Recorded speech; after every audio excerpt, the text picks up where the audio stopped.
Good morning সবাইকে। সবাই কেমন আছো? আশা করি ভালো আছো, আমরাও ভালো আছি। ব্লগটা এখান থেকে স্টার্ট করলাম। আর আজকের দিনটা হলো খুব সুন্দর একটা ওয়েদার, কি সুন্দর বৃষ্টি পড়ছে বাইরে, আর ওয়েদারটা খুব সুন্দর, খুব সুন্দর হাওয়া দিচ্ছে। চলো দুপুরবেলা রান্নাবান্না সেরে তারপর তোমাদের সাথে গল্প করবো। আর কী কী রান্না করছি চলো তোমাদের সাথে শেয়ার করি। আমাদেরকে একটা জিনিস দেখায়,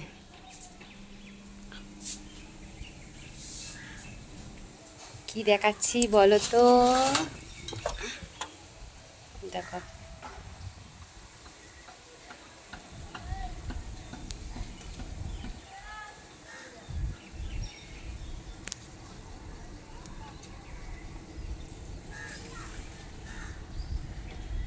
কত আনন্দ হয়।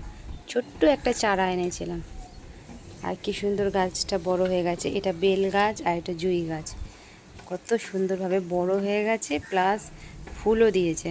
কত আনন্দ হয়। ওয়েদারটা আজ খুবই সুন্দর, হাওয়া হাওয়া দিচ্ছে, আর গাছগুলোকে দেখে আমার খুব ভালো লাগছে।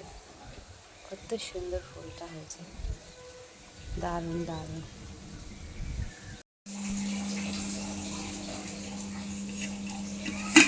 এই যে এক হাঁড়ি ভাত হয়ে গেছে, আর আর কি আছে, আচ্ছা ওইদিকে রান্না।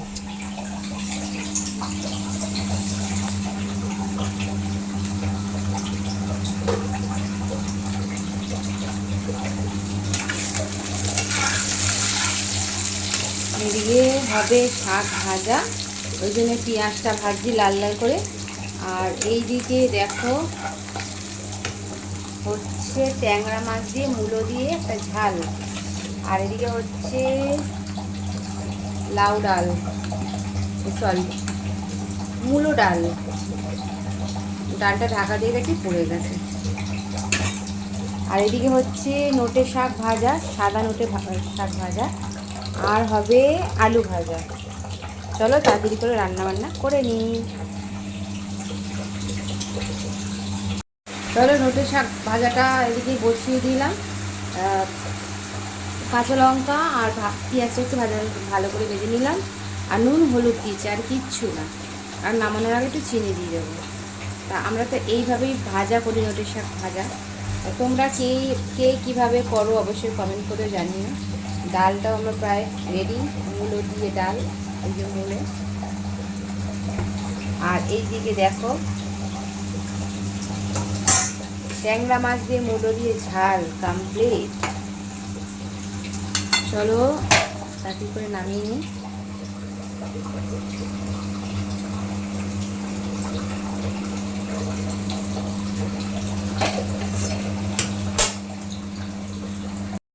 আলু ভাজাটা বসিয়ে দিয়েছি, আর একটু এইরকম ফ্রেঞ্চ ফ্রাই মতো আলু ভাজা খেতে আমার দুই ছেলেই ভালোবাসে, ওই জন্য একটু এই বড় বড় করে ফ্রেঞ্চ ফ্রাই মতো আলু ভাজা করে দিই ওদেরকে।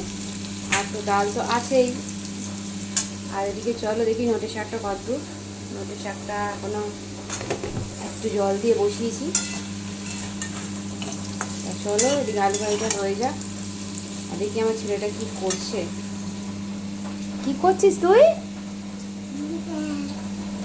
চল ওদিকে চল। স্নান করেছিস? হ্যাঁ, পাউডার মেখেছিস? সত্যি কথা? ঠিক আছে, উপরে উঠে আয়। আজ ওয়েদারটা কিন্তু খুব সুন্দর। কি করবি, কি করবি তুই? খেল, হ্যাঁ? ফোন দেখবি না খেলা করবি? ফোন দেখবি। স্নান করেছিস তো? হ্যাঁ, তাহলে দেবো কি নাহলে দেবো না। করেছিস? একটা জনি জনি শুনি দে আগে সবাইকে।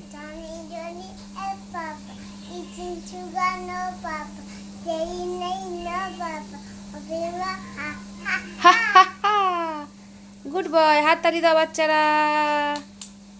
ঠিক আছে চলো এবার দেখো, আমি স্নান করে আছি। হ্যাঁ, স্নান করা কমপ্লিট হয়ে গেছে। চলো এবারে পুজোটা দিয়ে নিই। আর গাছের ফুল দিয়ে প্রথম ফুল যেটা ফুটেছে জুঁই ফুল, সেটা নিয়ে এখন বাবার মাথায় দেব।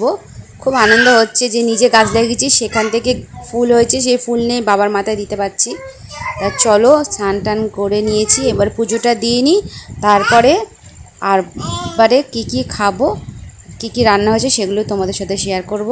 আর গাছে একটু জল দিয়ে নিই, যেহেতু রোদ ভালোই পড়েছে, জলগুলো একটুখানি বেশি বেশি করে দিলে তাহলে গাছটা না শোকায়, সেই জন্য একটু জলটা দিয়ে নিই। শ্রীকৃষ্ণ গোবিন্দ হরে মুরারি, শ্রী রাধে রাধে বসুদেব দেবা। শ্রীকৃষ্ণ গোবিন্দ হরে মুরারি, শ্রী রাধে রাধে বসুদেব দেবা। সকালবেলা যখন আমি পুজো দিই তখন বেশি করে জল দিয়ে দিই গাছে, কারণ হলো প্রচুর রোদ পড়ে তো জলটা অনেকটাই টানে, ওই জন্য জলটা বেশি করে দিয়ে দিই। তাহলে গাছটা কি হয়, সারাদিনের মতো আর জলও দিতে হয় না, আর একদম টাটকা থাকে, সতেজ থাকে। দেখতেই পাচ্ছ, কিছুদিন আগেই নিয়ে এলাম, গাছটা একদম ছোট্ট চারা ছিল, আজকের একটা দুটো ফুল দিচ্ছে, বেশ দেখতে খুব ভালো লাগছে, আনন্দও লাগছে। কারণ হলো নিজের হাতে লাগিয়েছি গাছটা না, দেখতে তো অবশ্যই ভালো লাগবেই। তা পুজো দেওয়া কমপ্লিট হয়ে গেছে, আর এখানে আমার রান্নাবান্নাও কমপ্লিট হয়ে গেছে। কি রান্না করলাম দেখেই নিলে। ট্যাংরা মাছ, ছোটো ছোটো যে ট্যাংরা আছে, ওই ট্যাংরা মাছ দিয়ে মূলো দিয়ে ঝাল, আর হলো নোটে শাক, সবুজ নোটে শাক ভাজা, আর একটু চিকেন ছিল গিলে মেটে, ওইগুলো একটু গরম করে নিচ্ছি, আর হলো মূলো দিয়ে ডাল। চলো এবারে খাওয়া দাওয়া করে নিই, তারপরে নয় আবার তোমাদের সাথে পরে দেখা হবে। আর বিকালবেলায় যাব মায়ের বাড়িতে, তা মায়ের বাড়িতে গিয়ে একটুখানি খাওয়া দাওয়ার আয়োজন আছে, তাই জন্যই মায়ের বাড়িতে যাব। আর কী খাওয়া দাওয়া করব চলো তোমাদের সাথে শেয়ার করি। তা ওখানে গিয়ে হঠাৎ করে সবাই বললো চিলি চিকেন আর রাইস করতে, তাই জন্যই বেরিয়ে গেলাম মায়ের বাড়িতে খেয়ে দিয়ে দুপুরবেলা।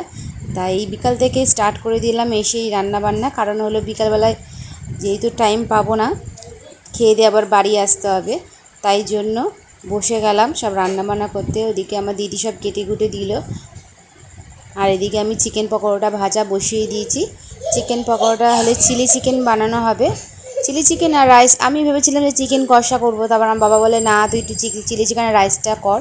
বাবা একটু চিলি চিকেন রাইসটা খেতে ভালোবাসে, আর তাই জন্য একটু চিলি চিকেন করে নিলাম, একটু লাল লাল ঝাল ঝাল করে। আর সেদিনকার চিলি চিকেনটা সত্যি কথা বলতে ভালো টেস্ট হয়েছিল খেতে, দেখে তো বুঝতেই পারছো কিরম টেস্ট, কালারটা খুব সুন্দর এসেছে।